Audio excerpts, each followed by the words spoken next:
Hey, what's going on? The Metaverse opens the door to a whole new world of virtual reality. This is the defining quality of the Metaverse.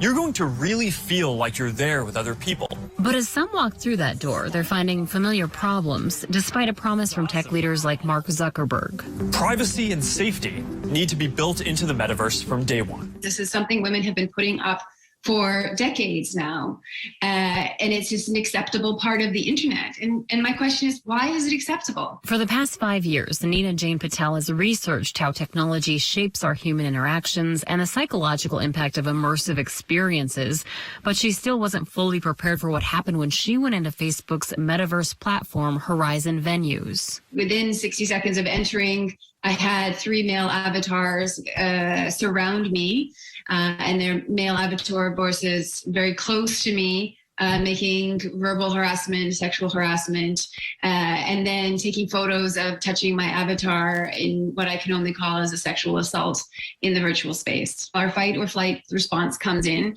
and I froze and couldn't, manipulate my handset quickly enough. It was a realistic description of what harassment in VR looks like. Patel's experience brought Silicon Valley entrepreneur Aaron Stanton back to 2016, when a gamer described being groped in a virtual reality game he co-created. I remember feeling really frustrated, angry at the person who was doing the harassing, the powerlessness of it, and then being really surprised by the general community's response to it. Days later, he himself experienced virtual groping in another game. And they're not alone. Other users have reported similar concerns in VR. And a bigger question, what about kids on these platforms?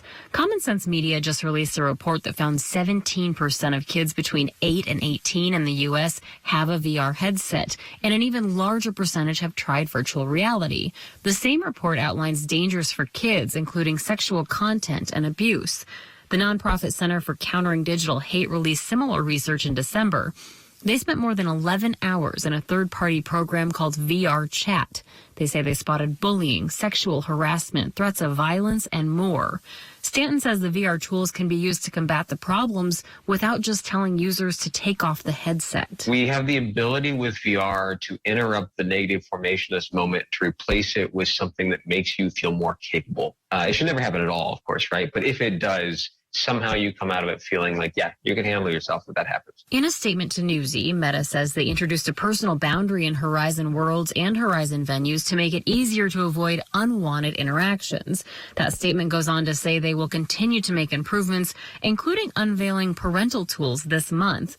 People like Stanton and Patel want a more complex, industry-wide conversation. We can solve this problem. We can build a metaverse that offers safety as its priority and allows children to interact with one another in safe environments. And we can trust that there aren't people in there that shouldn't be in there. It's entirely possible. And it's not the technology that's holding us back. Maritza Giorgio, Newsy, Missoula, Montana.